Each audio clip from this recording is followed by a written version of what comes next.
আসন্ন যে রাজ্য বাজেট হতে চলেছে তাতে কি সরকারি কর্মচারীদের ডিএ নিয়ে কোনো চর্চা হবে? এই প্রসঙ্গে এই ভিডিওতে আমরা একটু আলোচনা করব। কত পার্সেন্ট বাড়তে পারে সেটাও আমরা বলবো। দেখতে থাকুন, চ্যানেলটিকে সাবস্ক্রাইব করে পাশের বেল আইকন প্রেস করে অল করে দেবেন। যারা ফেসবুক থেকে দেখছেন আমাদের এই পেজটিকে ফলো করতে ভুলবেন না। আপনারা ইতিমধ্যে অবগত আছেন যে আমরা অনেক বছর ধরে আপনাদের উদ্দেশ্যে গুরুত্বপূর্ণ তথ্যগুলো শেয়ার করে এসেছি। সঙ্গে থাকুন, দেখতে থাকুন।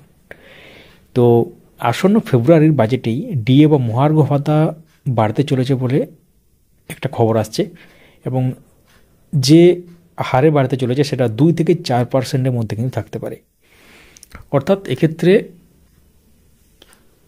রাজ্য সরকারের খরচের দায় কি দাঁড়াবে তারই খুঁটিনাটি হিসাব এখন চলছে নবান্নের অর্থ দপ্তরে। তবে কর্মীদের অতিরিক্ত মহার্ঘ ভাতা যে বাড়ছেই সে ব্যাপারে নিশ্চিত ওয়াকিবল মহল। কর্মচারীদের ডিএ বাড়ানোর বিষয়ে মনস্থির করে ফেলেছেন মাননীয় মুখ্যমন্ত্রী মমতা বন্দ্যোপাধ্যায়, এমনই খবর আসছে, এবং তার নির্দেশেই অর্থ দপ্তরের হিসাব নিকাশের কিন্তু পালা চলছে। বৃহস্পতিবার নবান্নে অর্থ দপ্তরের এক আধিকারিক জানান, 2 থেকে 4% মধ্যে ঠিক কত শতাংশ ডিএ বাড়ানো হবে সে বিষয়ে চূড়ান্ত সিদ্ধান্ত নেবেন মাননীয় মুখ্যমন্ত্রী। তার মাথায় রয়েছে সুপ্রিম কোর্টে এই সংক্রান্ত মামলার কথা। বারবার শুনানি পিছোচ্ছে, অথচ কিন্তু রায় মিলছে না। এবং এরই মধ্যে সামর্থ্য অনুযায়ী সরকারি কর্মচারীদের অতিরিক্ত যে মহার্ঘ ভাতা সেটা ধাপে ধাপে দেওয়ার সিদ্ধান্ত নিয়ে ফেলেছেন মাননীয় মুখ্যমন্ত্রী।